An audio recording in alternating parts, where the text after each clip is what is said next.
Iya barangan. Nah jadi waktu kagubako. Nampak ada wajib artinya. Dengan doang-doang ada ulu. Assalamualaikum warahmatullahi wabarakatuh. Jumpa lagi dengan saya di channel Jejak Sufi Minang, menelusuri jejak perjalanan ahli sufi. Kali ini saya akan mengupas tentang makam Syekh Biangku Saleh yang ada di Pariaman, lebih tepatnya di daerah Korong Kampung Bendang, Kecamatan Tujuhkoto, Sungai Sari, Padang Pariaman. Di sini saya akan kupas jejak perjalanan Syekh Biangku Saleh. Sesuai data yang saya temui, beliau Syekh Biangku Saleh dengan nama asli Dawai, suku Sukumbang, dan dimakamkan di tanah warisan suku Sukumbang sebagaimana yang kita saksikan saat ini. Sesuai data yang saya jumpai, ahli sejarah yang saya videokan kali ini yang berperan sebagai narasumber, yang pertama Sulaiman Tongku Kacik, anak dari Syekh Biangku Saleh dari istri beliau bernama Webani. Yang kedua, Anduang Mali, adik dari Umi Munah, istri Syekh Biangku Saleh. Yang ketiga, Datuk Penghulu Sukumbang yang bernama Zubir Datuk Alibasa selaku pucuk adat suku Sukumbang.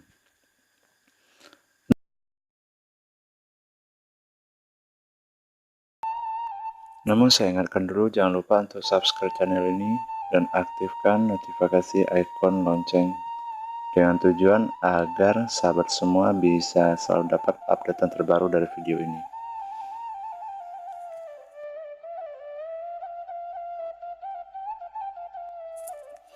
Sahabat Jejak Sufi Minang, langkah awal saya kali ini kita akan menelusuri kediaman rumah Andung Mali, adik dari istri Syekh Biangku Saleh yang ada di daerah Tarok Bulukaso. Alhamdulillah, beliau adalah salah satu ahli sejarah yang masih hidup sampai saat ini. Alhamdulillah. Sesuai info yang saya terima, makam Syekh Biangku Saleh yang terletak di Korong Kampung Bendang adalah tanah warisan kaum suku Sikumbang yang diberikan oleh mama dari kaum suku Sikumbang kepada Ongku Saleh sewaktu beliau masih hidup.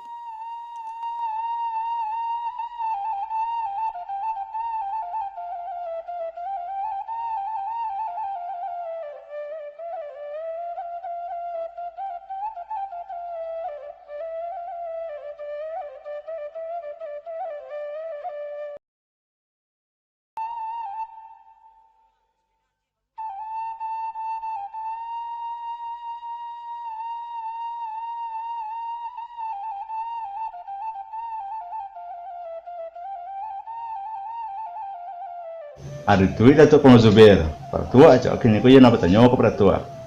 Sepanjang sejarah pedoa pertua cok ini kau bertang sekolah cok. Mengkubah kubur sana dek kewan tanah tanya cok. Bahas sejarah pedoa pertua cok.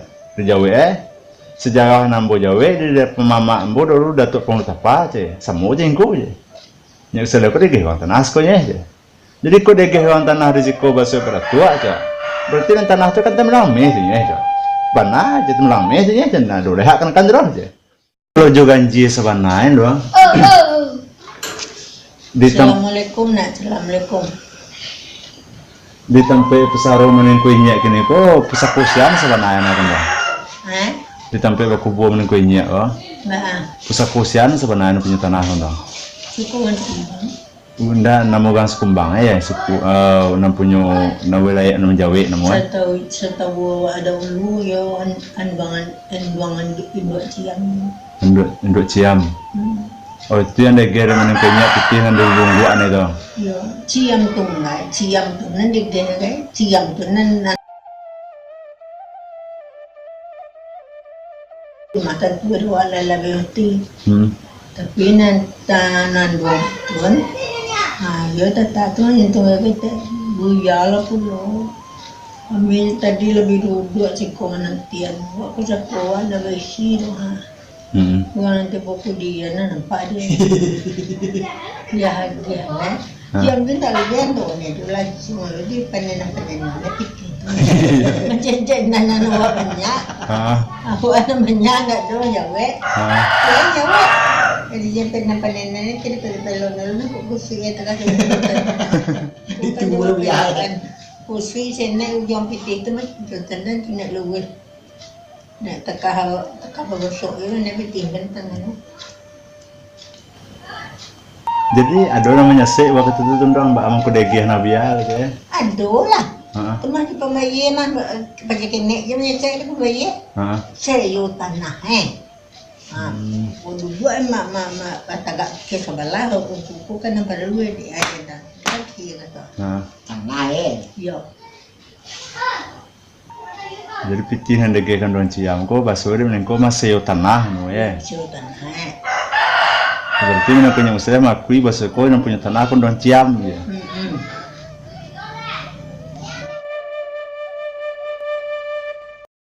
Dong Ciam, beliau bersuku Sekumbang. Ahli waris yang dapat kita temui saat ini adalah Buyong Kantua. Selanjutnya kita akan menelusuri kediaman Datuk Pengurus Sekumbang yang ada di daerah seputaran Tokoduku, Sungai Sariak, Cincin Pariaman. Sebelumnya perlu sahabat Sufi Minang ketahui, Datuk Pengurus Sekumbang yang saya temui ini adalah pemangku adat setelah wafatnya mendiang almarhum Datuk Penghulu Tapa, selaku pemangku adat di Sungai Sariak Tujokotolamo yang bersuku Sikumbang. Setelah wafatnya Datuk Penghulu Tapa, sesuai adat Selingkah Nagari, maka jatuhlah jabatan sebagai Datuk kepada ahli waris atau pihak kemenakan. Sebelumnya, saya mohon maaf, istilah dalam Minang pasamban sebelum memulai percakapan di sini tidak saya rekam. Langsung kepada maksud dan tujuan. Cekidot.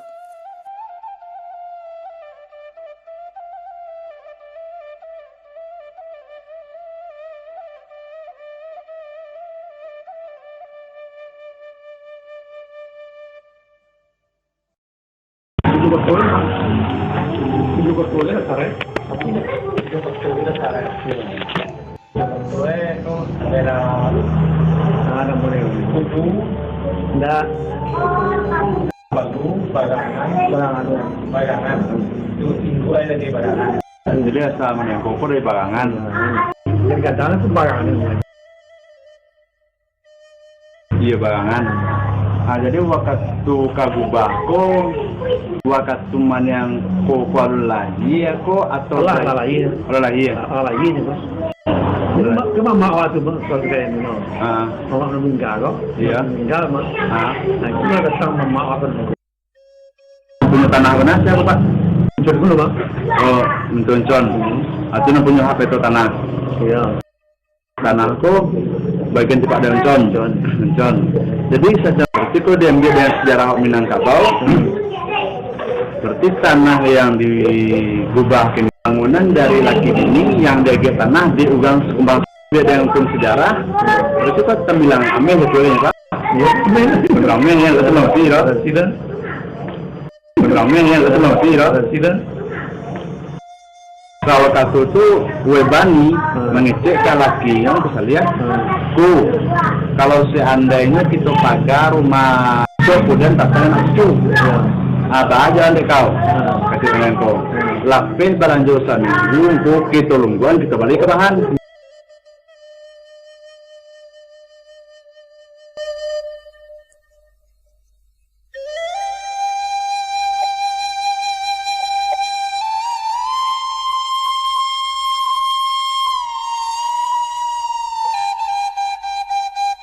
Kan di Ugang Nagai menjadi pusako turun temurun.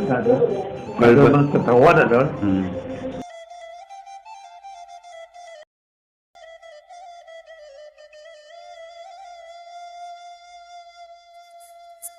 Istilah warisan dalam suku adat Minangkabau ada dua unsur sesuai dalam filsafat Minang, adat Juagamu.